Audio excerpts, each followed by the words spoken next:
देशद्रोह की मामले में नरेंद्र मोदी को जेल जाना पड़े, लेकिन फिर जांच होनी चाहिए कि वो पिस्टल कहां से आई थी, वो पिस्टल चलाने की छूट किसने दी। पूरे पुलवामा के 40 जवानों की हत्या के मामले से ध्यान भटकाने के लिए जिस तरीके से अतीक और उसके परिवार को तबाह कर दिया गया, उनकी हत्या कर दी गई।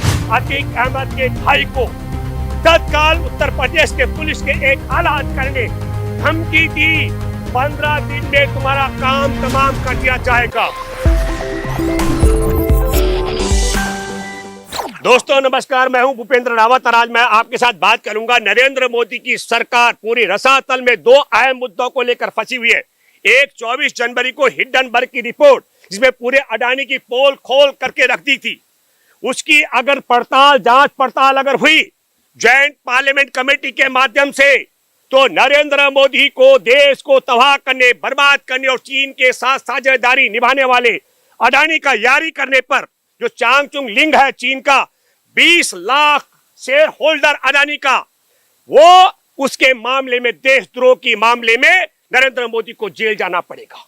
और इससे भी एक और दूसरा मसला, वो आपने देखा 14 फरवरी 2019 को चुनाव जीतने के लिए, लोकसभा चुनाव से पहले हमारे देश के 40 जवानों की हत्या कराने के लिए, मैं पुलवामा का जिक्र कर रहा हूं, अगर जांच पड़ताल होती है, और तब मैं कहना चाहता हूं, इस पूरे पुलवामा के 40 जवानों की हत्या के मामले से ध्यान भटकाने के लिए जिस तरीके से अतीक और उसके परिवार को तबाह कर दिया गया, उनकी हत्या कर दी गई। मैं ये नहीं, मेरा कोई संपत्ति नहीं है अतीक के साथ, लेकिन मैं दो मुद्दों पर जांच की बात आज करना चाहता हूं। सुप्रीम कोर्ट में बैठे जजों को हमारे देश के अंदर संविधान लोकतंत्र की हिफाजत के लिए आगे आना चाहिए। इसकी जांच का तरीका क्या हो। 1 मार्च को अतीक की तरफ से सुप्रीम कोर्ट में याचिका दायर की गई थी कि यह सरकार मेरी हत्या करवा देगी। 28 दिन तक सुप्रीम कोर्ट ने उस याचिका को दबा के रखा और 28 दिन बाद खारिज क्यों किया गया। इसलिए जांच होनी चाहिए कि सुप्रीम कोर्ट में 28 दिन तक जिसका जान जाने का भय हो, ऐसी याचिका पर सुनवाई न करने का कारण क्या था। और जांच होनी चाहिए महत्वपूर्ण, फिर इसी कड़ी में कि जांच कौन करेगा। अभी ये तबाह आ रही है, हत्यारे कह रहे हैं हम बड़ा डॉन बनने के लिए मार दिए अतीक और अतीक के भाई अशरफ को। मैं आपके माध्यम से ये कहना चाहता हूं, उन्होंने गोलियां चलाई होंगी बड़ा डॉन बनने के लिए, लेकिन फिर जांच होनी चाहिए कि वो पिस्टल कहां से आई थी, वो पिस्टल चलाने की छूट किसने दी। इन तमाम प्रक्रिया पर मैं पहले भी बोल चुका हूं और मैं दावे के साथ में कह सकता हूं कि उनको हत्या करने की छूट उसी व्यवस्था ने दी। वो डॉन बनना चाहते थे, एक मामला है, लेकिन गैर कानूनी तरीके से दोनों को एक ही हथकड़ी में बांध करके वो मरवाने का षड्यंत्र किसने किया। या तो उसको 2-3 फायदे हो सकते हैं। एक, पुलवामा के मामले में सत्यपाल मलिक ने जो पोल खोल की थी और हमारे देश के जनरल रह चुके शंकर राय चौधरी ने जिस प्रकार माफी मांगने के लिए मोदी को कहा, इससे पूरा ध्यान भटकाने के लिए और पुलवामा की घटना से ध्यान भटकाने का फायदा मोदी को होता है, अमित शाह को, योगी सरकार और भाजपा सरकार को होता है। इसका मतलब हुआ अतीक की हत्या करवाने में इनका हाथ है। दूसरी महत्वपूर्ण बात, उसका बहुत बड़ा आर्थिक साम्राज्य है, बताया जा रहा है हजारों करोड़ रुपए का, और उसका पार्टनर है नंदी, वो मंत्री है आदित्यनाथ की सरकार में। उस आर्थिक साम्राज्य पर कब्जाने का षड्यंत्र है, वो आर्थिक लाभ भी भाजपाई लोगों को होने वाला है। ये दूसरी महत्वपूर्ण बात है। और तीसरी महत्वपूर्ण बात है, मैं आपके माध्यम से फिर एक सवाल करता हूं। 2005 में राजू पाल की हत्या हुई थी, विधायक की, बसपा विधायक की, और उसका मेन गवाह था उमेश पाल, और 2006 में अतीक अहमद ने उसका अपहरण करवाया था। और 2006 से लेकर के अतीक अहमद ने कहा मैं उसे तब तक नहीं मारूंगा जब तक कोर्ट के अंदर मेरे खिलाफ गवाही नहीं दे देगा। क्या विचित्र स्थिति है।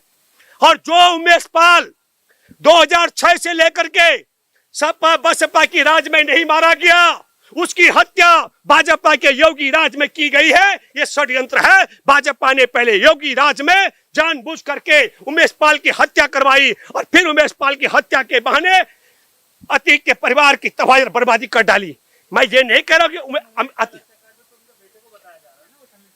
क्या कह रहे हैं, बिल्कुल मैं कह रहा हूं, हम आपको बताना चाहते हैं उमेश पाल की हत्या निर्भीक होकर के गोली और बंदूकों के माध्यम से की गई, चाहे वो असद ने की, कोई भाई नहीं था। इसका मतलब है कि सत्ता में बैठा कोई ऐसी ताकत थी जिसने कहा बेटा मार डाल उमेश पाल को, क्योंकि उमेश पाल के पास भी कोई ऐसे गहरे राज थे जिसमें योगी सरकार फंस सकती थी। और इसीलिए जानबूझ करके पहले असद से उसकी हत्या करवाई और फिर असद की आड़ में पूरे अतीक के परिवार को निपटाने की। मैं कहना चाहता हूं उसके मासूम बच्चे भी जेल में है, उसकी पत्नी को भी इनकाउंटर करने का षड्यंत्र चल रहा है। इसलिए मैं आपके माध्यम से एक बात फिर कहना चाहता हूं, अतीक की हत्या भी, अतीक के भाई की हत्या भी, अशरफ की हत्या भी, मैं फिर एक बात कहना चाहता हूं वापस 28 मार्च को सुप्रीम कोर्ट याचिका खारिज करता है अतीक की, और 28 मार्च को याचिका खारिज होने के बाद 15 दिन का टाइम तय करता है पुलिस का अधिकारी, कहता है अशरफ तुम्हारे को मिटाया जाएगा। और ठीक 15वें दिन, क्रोनोलॉजी समझिए, जिस दिन सत्यपाल मलिक का ये इंटरव्यू होता है द वायर के लिए, करण थापर वरिष्ठ पत्रकार करते हैं, उसी दिन असद को निपटाया जाता है। ताकि क्रोनोलॉजी को समझो, जो सत्यपाल मलिक का इंटरव्यू है वो टीवी में चले, उससे पहले ध्यान भटकाने के लिए असद की हत्या करवा दी, बोला इनकाउंटर है। पुलिस के आला अधिकारियों ने कहा हमें पता है ये दिल्ली गया, फला जगह फला जगह फला जगह गया। लेकिन इसको समझिए, वो 15वें दिन की तारीख क्यों तय की गई थी? सत्यपाल मलिक और करण थापर की तय डेट थी कि वो 13 अप्रैल को इंटरव्यू करेंगे, एक दूसरे से मिलेंगे और उसे ध्यान भटकाने के लिए।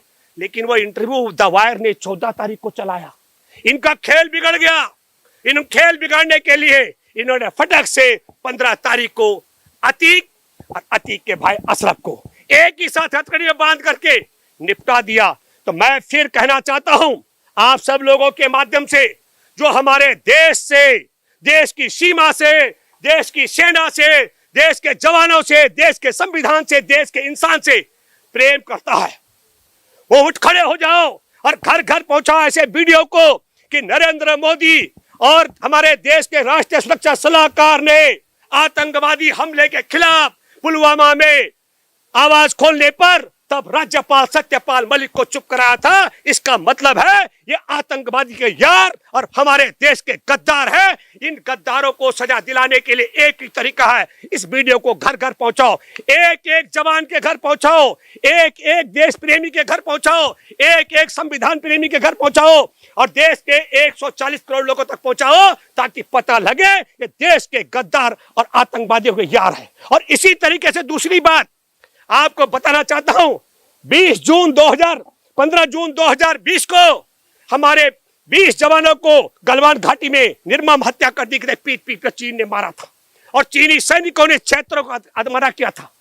तब हमारे देश के प्रधानमंत्री ने कहा था न कोई घुसा है, न घुसाया, न हमारी सीमा पर किसी का कब्जा है। ये बात भी झूठ बोली गई और इसकी तह में क्या है, देशवासियों से फिर कहा गया कि साहब हमने ऐप्स बंद कर दिए, लेकिन चांग चुंग लिंग है जो हमारे देश के प्रधानमंत्री का यार है अडानी, वो अडानी का साझेदार है। चांग चुंग लिंग 20 लाख शेयर होल्डर का मालिक है।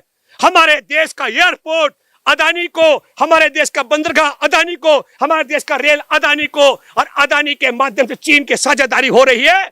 और फिर मैं कहना चाहता हूं आपसे, अतीक के हत्यारे कह रहे हैं हम बड़ा डॉन बनना चाहते थे, लेकिन तुर्की की पिस्टल कहां से आई?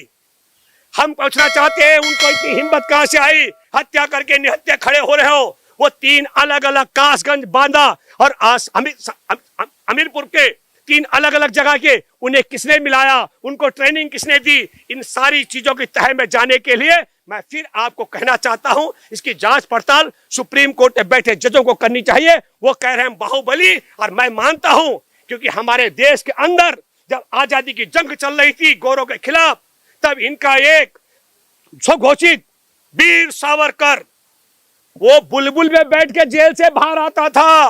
तो जिनका गुरु बुलबुल में बैठ के बाहर आ सकता है, जब उनका राज हो तो उन हत्यारों को कुछ भी किसी भी तरह से मोटिवेट कर सकते हैं। इसलिए मैं आपसे कहना चाहता हूं, देश की आर्थिक तबाही, देश के जवानों को मरवाने वाले, देश के बंदरगाह से लेकर रेल और देश के हवाई अड्डों पर चीन का कब्जा कराने वाले देश के गद्दारों को बेनकाब करने के लिए आप सब लोगों को ये हिंदू मुसलमान का झुंझुना जो पकड़ा रहे उससे ध्यान भटकाना चाहिए, षड्यंत्र है। और मैं फिर कहना चाहता हूं, मैं आपके माध्यम से कहना चाहता हूं, आरएसएस भाजपा का कोई अपने बाप की औलाद है, बुलबुल के ऊपर बैठ के दिखा दे।